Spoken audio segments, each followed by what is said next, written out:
How's everybody doing? Welcome back to Asshat Podcast on YouTube. Now this time I'm going to do something, I don't think I've ever done this. This is actually a book. This is from a year or two ago, probably about 2 years ago. This book came out. This is League of Regrettable Superheroes by John Morse.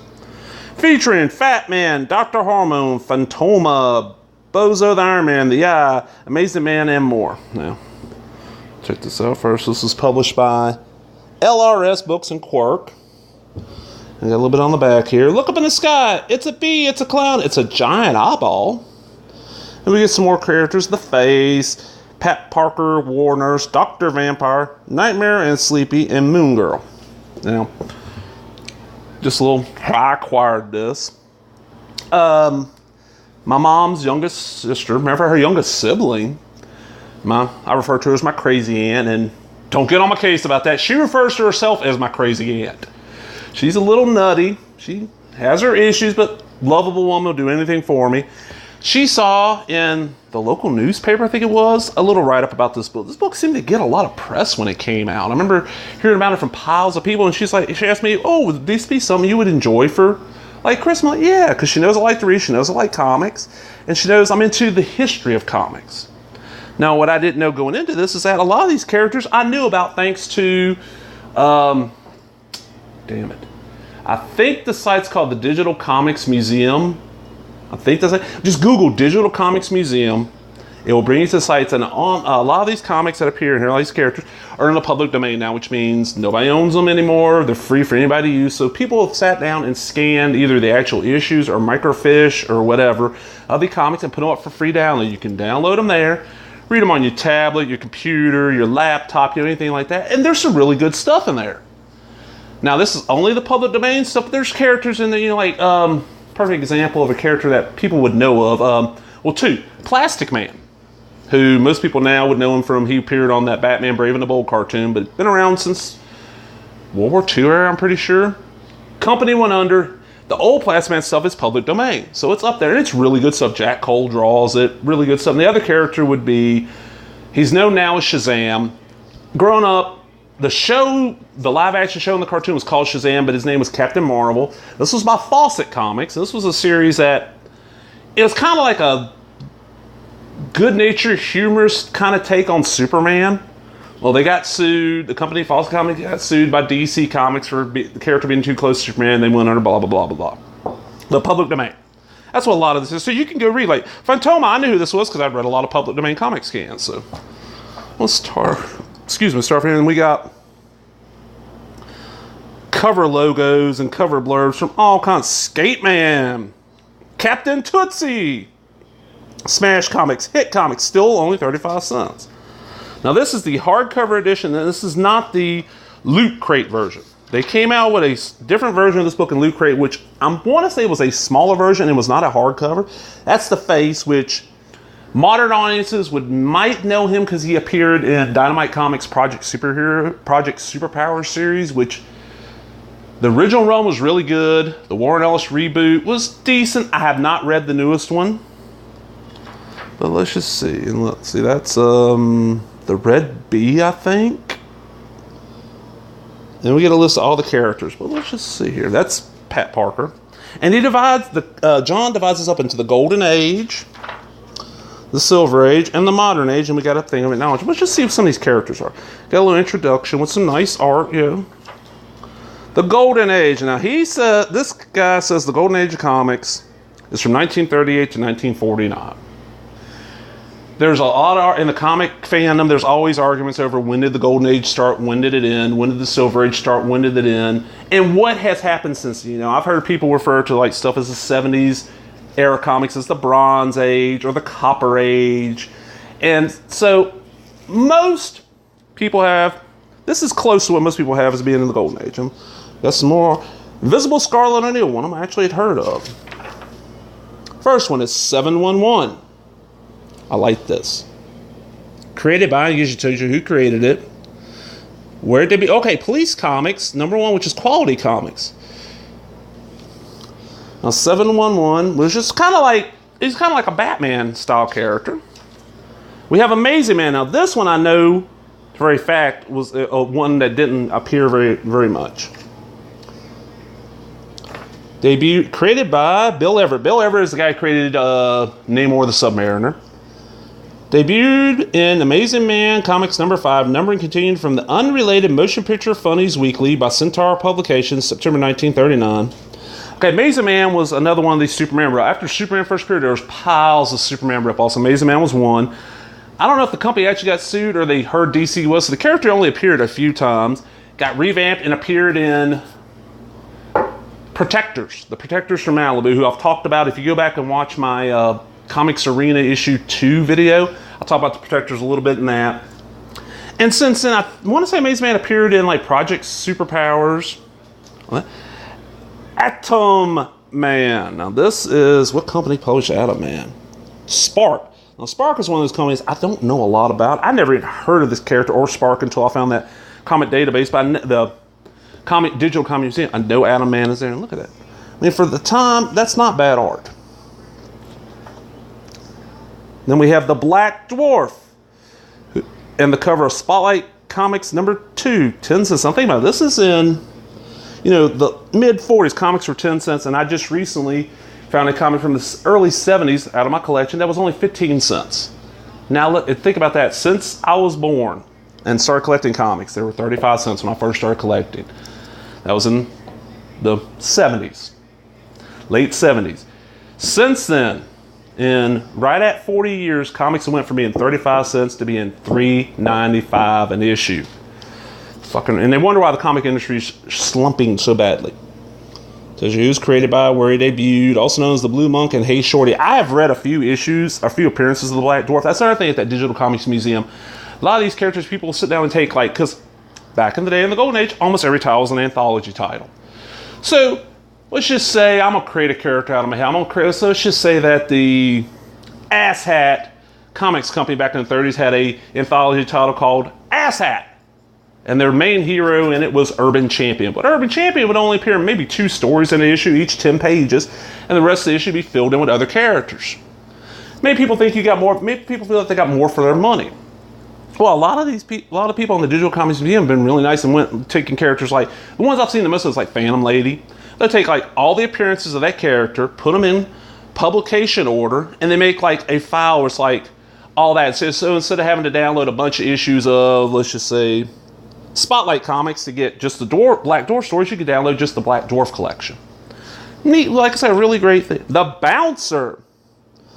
Now, first thought when I saw this is, okay, Bouncer's wearing a skirt, but no, that's a tunic. Got sandals. This character I never heard of. Who is this? Robert Kanginger? Is that the same guy who created Sergeant Rock? Or had something to do with their first appearance? And The Bouncer, undembered issue from Fox Features. Fox, if I'm remembering right, also did the Blue Beetle stuff back in the day. Call me the Bouncer because I bounce the laziness out of your soul. Okay? Bozo the Iron Man in Smash Comics. Now, Smash Comics was a quality comics. Bozo, I've actually heard of. And look, The Ray, Midnight Espionage, and The Jester. The Ray has now appeared in DC Comics. DC owns all the quality shit, or most of it. Midnight was kind of like a Spirit ripoff, if anybody out there knows who the Spirit is, by Will Eisner. And Bozo the Iron Man was just a robot that fought crime. And Bozo actually gets more than one page. Bozo gets a couple pages. And there's really good reproduction on this artwork. Like Captain Tootsie. Tootsie Rolls. Okay, it's created by C.C. Beck. I thought that little... Okay, C.C. Beck is best known for being the main artist on the Shazam Captain Marvel stuff I was talking about earlier. And that looks like C.C. Beck, or I thought that was. Okay, this was basically a character, or hero created by Tootsie Roll who appeared in ads in different comics advertising Tootsie Rolls. I like the shirt. I like the idea. And so I went ahead and tried to bring this character back, but, you know, being connected to Tootsie Rolls, licensing would probably be a pain in the ass. Captain Truth. I'm going to show you the consequences of your crime. And this was by Gold Medal Comics, first appearance in Gold Medal Comics #1 by Cambridge House. Never ever heard of Cambridge House. And Captain Truth is wearing a wacky ass outfit there. Let's see if they gave us any more on Captain Truth. No. Next hero is the Clown. who first appeared in Spitfire comics and more in Harvey comics. Okay, that's something that people don't seem to know, even if they remember Harvey. Nowadays, Harvey's remembered for Richie Rich and Casper, and my personal favorite Harvey character, Hot Stuff, the Little, but they did a lot of other stuff back before Richie Rich took off. They had a lot of superhero comics, a lot of comedy comics. You know, they did everything. Back in the day, before, well, probably about the 80s, comic companies put out stuff besides just superhero stuff. There was westerns and all that. The Conqueror. This is Victory Comics, Volume 1, Number 1. There's the Conqueror on the front cover. The Fighting Forces of Uncle Sam in Deadly Combat. And this is another one created by Bill Everett. Hillman, who I've heard of, published Victory Comics. There's a lot of these characters back, and a lot of, you know, patriotic, let's beat the Nazis, let's beat the Japanese characters back in the day. And a word of warning, if you do go to the Digital Comics Museum and download some stuff, you gotta remember they're of their era. So there's gonna be some racial stereotyping going on, some caricatures going on that would not fly today, but back then the Japanese were our enemies, the Germans were our enemies, and that, you know, like I said, it's of its day. It's like how you don't see it as much anymore, but back in the day, a lot of the old Looney Tunes cartoons had blackface gags in them. You know, times change. Not saying that them doing it back then was right. It's just that's how stuff happened. All right, next one is Dr. Hormone, which I'd never ever heard of. First appeared in Popular Comics number 54 from Dell. And this one just didn't catch my attention. I do like that we get quite a few pages of Dr. Hormone artwork, though. Dr. Vampire. Now, this is one that I've actually went and got some scans of. One murder will not conceal another. Few comic characters are as shrouded in mystery as Dr. Vampire. No credits were included with his sole appearance in Skyrocket Comics. The comic only ran one issue and was undated, so the identity of the creative team is unknown. Even stranger, the Doctor's singular 7-page adventure leaves a lot to the imagination. So this one, the character only appeared once. And it was kind of, I mean, the art's not great, but it was kind of neat. It's one of these characters where I'm pretty sure that's public domain. It's Harry A. Chesler Publications, so I'm pretty sure most of his stuff is, well, no, it's got a copyright date here, so probably not then. Doll Man. Doll Man is owned by DC. Now, it's another quarterly character. His power was he could shrink. There was a lot of shrinking characters back then. First appeared in 1939. Will Eisner and Lou Fine. Oh, shit. Two amazing artists. And Eisner's probably known best nowadays because, excuse me, there's a comic industry award called the Eisner. Lou Fine is sadly kind of forgotten nowadays. I think both of them are damn good artists that don't get the credit they deserve. And as you can see, Doll Man had quite a few for, you know, not having much of a power, had quite a few different series. Yeah, he had Doll Man Quarterly, he was in Feature Comics. And look, this shows you how the anthology series work. This is the Feature Comics now. It's just one issue. This is issue 62. For 10 cents, you got strip, you know, adventure strips starring Spider Widow, Poison Ivy, Zero, Reynolds of the Mounted, Samar, Big Top, Spin, Shaw, Doll Man, of course, Lala Palooza, Mickey Finn, Swing Sisson, and Rusty Ryan. Dynamite Thor. Now, this is a character I had never ever heard about until this. And you see Dynamite Thor, he's fighting, you know, World War II era villains. Created by Wright Lincoln. Debuted, Weird Comics number 6 by Fox Features Cynic in 1940. Even me, and like I said, I've been reading comics most of my life. I've read a lot on the history. There's characters popping up in this I never heard. The Eye. Now this one I had heard of. The Eye got brought back and revamped for the previously mentioned Malibu series of Protectors. But this was a gigantic eye that fought crime. And the weird thing about his adventures, if I remember right, was you'd have a couple pages in color, a couple pages where it was black and white, and a third color, and a couple pages where it was black and white, because the company that put this out, which was Fox, was extremely cheap.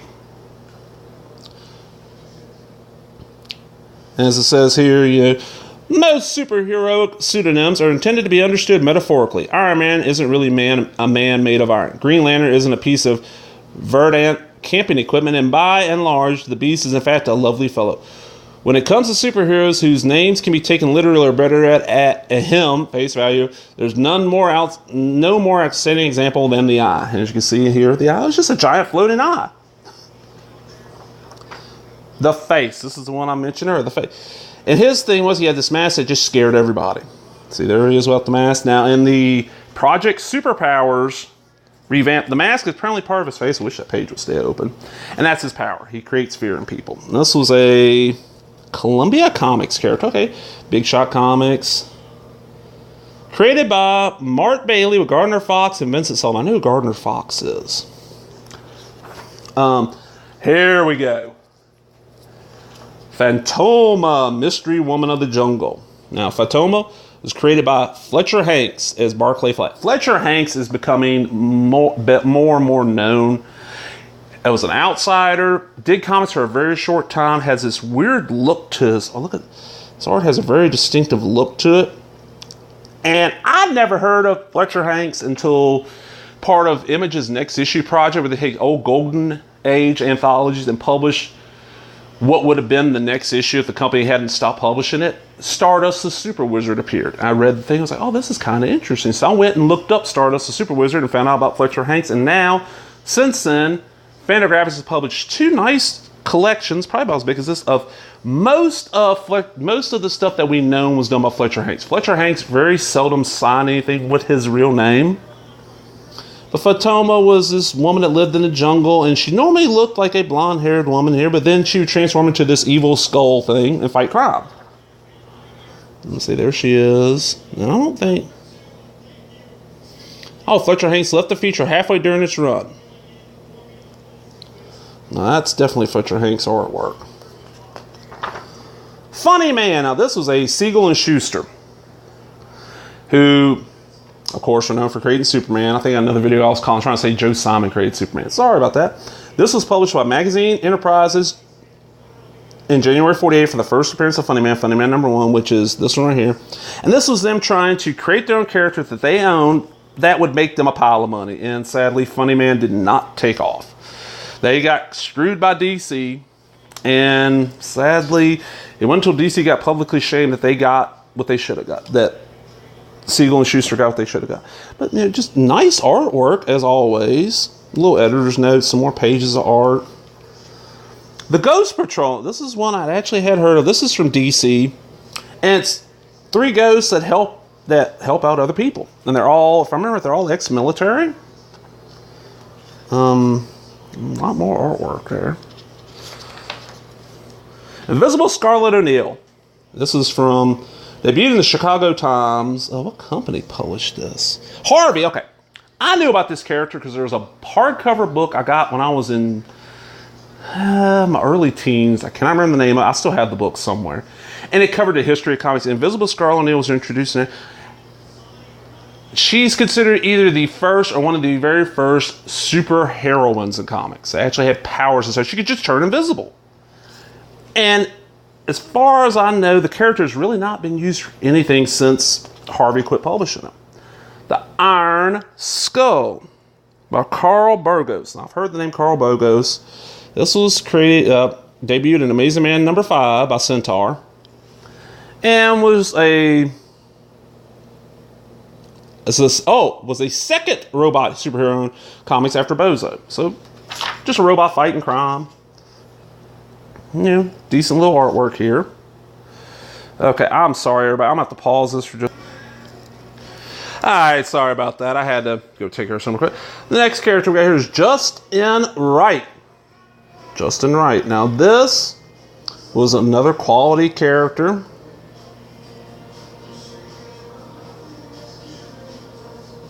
And he gives a little origin.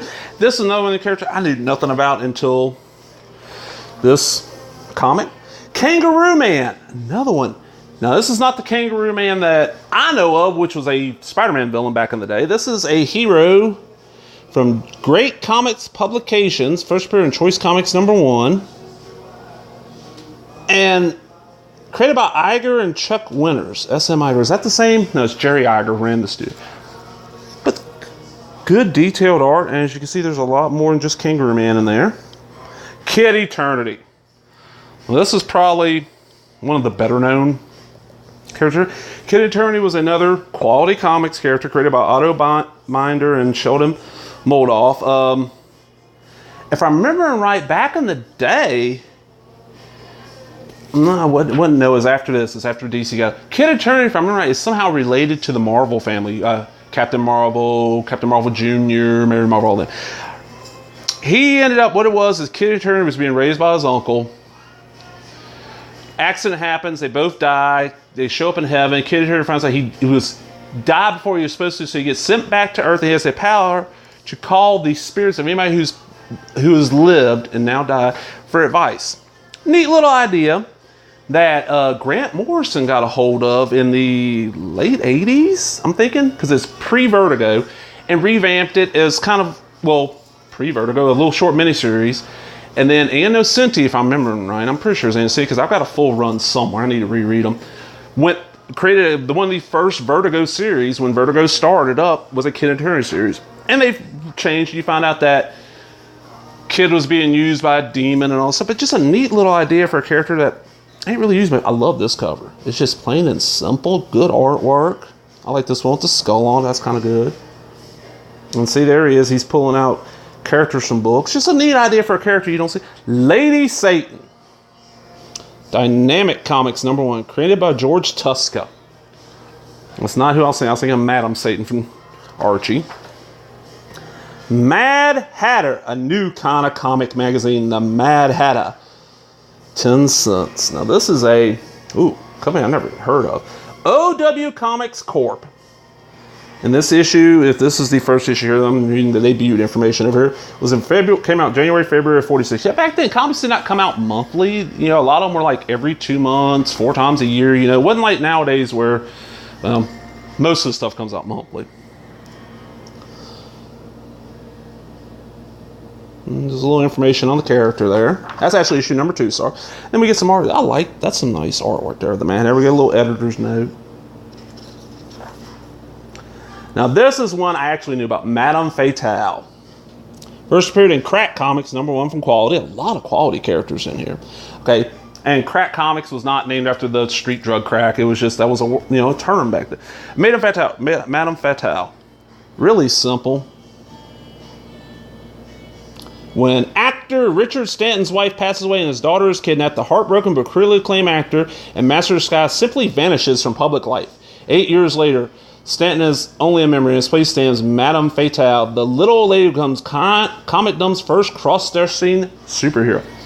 This guy who was a great actor and a master of disguise disguises himself as an old woman and fights crime. Neat little idea that, I have not seen done since then. And back in anything, but this is, what did they say again? 40. Cross-dressing was not as socially accepted as it is now. And even now, it's according to what part of the country, and I'm sorry, I know this is US based because that's where I happen to live. It's not as acceptable in every part of the country as it should be. I'm in the South, and if I walked around town wearing a skirt, I would catch shit. Man O' Metal. Sorry, Senorita, the bullets ignited me. Now, he first appeared in Regular Fellows, Heroic Comics #7 from Eastern Color Printing, 1941. And he gives his origin here. Dear reader, Heroic Comics presents for your approval, Man of Metal. Let us tell you just how it was. How he was transformed into a strange supernatural being, and gives the origin. He gets hit by hot liquid metal and becomes part metal. A lot of really wacky science in these. Now, Moon Girl. This is one I knew of but had never read before this book. Moon Girl, of course, you see the big EC thing there. EC entertaining comic. EC's best known for the Tales from the Crypt and all their horror stuff, even though they put out some really good science fiction and war titles.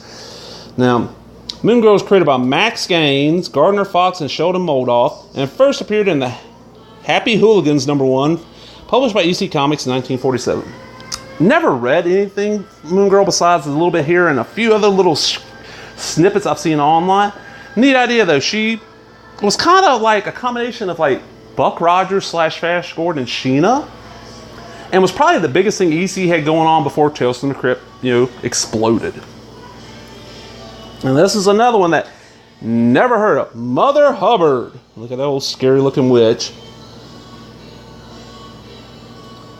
Loosen eyes from out of head. No more children, you'll be fed. Debuted in Soup Comics and More from Harry A. Chisler Publications. And this is just one of those wacky, only in the Golden Age would something like this happen. And Mother Hero only appeared 3 times. And it's described here as may have been the most flat-out terrifying superhero stories in the entire genre.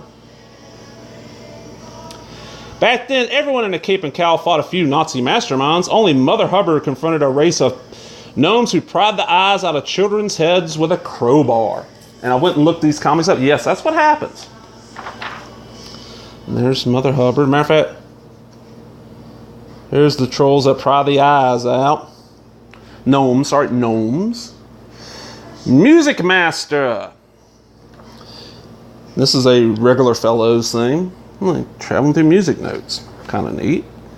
Nirvana of the Northern Lights. And this, as far as I know, is one of the few Canadian heroes up here. Nirvana. I'm sorry, heroines. I don't know a lot about Canadian comics because my understanding is most of what was published in Canada was just reprints and repackagings of US stuff. But they did have their own stuff. I mean, I've read a few issues here and there of Captain Canuck. Nightmare and Sleepy. I'm assuming it's Nightmare. I love that costume. I had a toy like that when I was a kid. And this is a Hillman Publications, first appeared in Clue comic. Day job, they were rustlers. So that's kind of neat. Rustlers that doubled as vigilante superheroes. Pat Parker War Nurse. Now, this is a Harvey Comics publication. And you get the cover of Newspeed Comics number 24. And we got, I can't remember this guy's name. That's probably Captain Freedom. And we got Pat Parker down here. Well, another one of the earlier heroines. Professor Superman and Son. This is a Dell character. I don't know a whole lot about Professor Superman. The Puppeteer. Now, this was a Fox one. A Hindu with an Irish brogue and his turban tied wrong. I don't like the looks of it. Patriotic superheroes are a dime a dozen, but few can claim to pack quite as much confusing errata into their modus operandi as the Puppeteer, possibly the most baffling such superhero of them all. Decked out in a red, white, and blue costume, itself loaded down with stars and stripes and a permanent white V across the chest, professional puppeteer Alan Hale looks like a natural for any number of flag-waving alter egos. He could be Victory Man. He could have been American Victor. He could be, and even was once called Captain V. Instead, his superhero pseudonym was taken directly from his civilian profession, puppeteering. A lot of heroes back then. They were very patriotic. Rainbow Boy. Ooh. Another regular fellow's Eastern color printing. Let me see Rainbow Boy right there. Now, there is a Rainbow, was it Rainbow Kid in the Legion of Superheroes? Not related to this one. The Red Bee. Oh, Jesus. Okay, this is one that even as a kid, first time I heard of the Red Bee, I was like, that is stupid.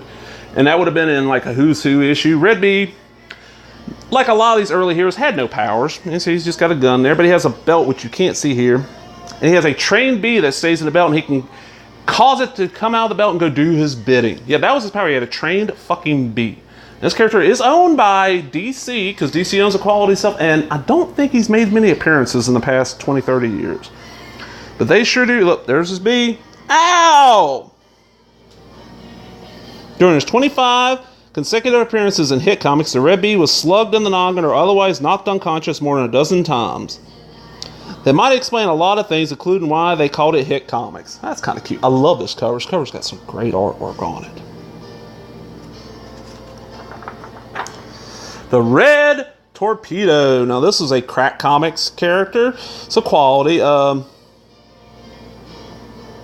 This is one of the characters that lived underwater. And another one I don't know a lot about. Now, we got Speed Centaur. Appeared in Amazing Mystery Funnies, Volume 2, Number 8. That's a Centaur Comics. Centaur did a lot of a lot of stuff that kind of got forgotten. In Centaur, most of the characters in the previously mentioned Malibu Protector series were Centaur characters from the Centaur comic. See, Phantom of the Fair. So he's the Centaur that fights crime. Spider Queen. Now, Spider Queen is the eagle. Fox. Another one. Don't know a lot about. The art looks nice though. Stardust, the Super Wizard. The character that got me into public domain, really got me into public domain, Golden Age superheroes. As I said, created by Fletcher Hanks. And just, he had the weirdest ways of dealing with stuff. Like he'd hurl people in outer space, or just very, very odd series. And there's been attempts over the years to bring the character back, but I don't think anybody's ever been able to capture what Fletcher Hanks was able to do. As you see, like this one here. Oh, let's see, is that? Let me just see the different. Here we go, an editorial note. Oh, here we go. Junior partners have always been the rage in superhero comics, but Stardust took the idea a few steps further by establishing Stardust sixth column clubs across the country. The organization's young members received pills that they gave them a fraction of Stardust superpowers, metal repelling ray belts for flight, and super wizard costumes to aid in their defense of America. Yeah, they were sending kids pills to give them superpowers. That would not happen nowadays. I mean, hell, look at Underdog. They changed him popping his pill to get his powers. Really, really good stuff here. Now, you know what this video is running on, so I'm going to stop right here with Stardust, and I'm going to do a part 2, which will start with the Vagabond Prince. So, if you enjoyed this, come on back, watch part 2. If you enjoyed the video, leave me a thumbs up, leave a comment, subscribe, all that other stuff. Talk to everybody later. Bye-bye.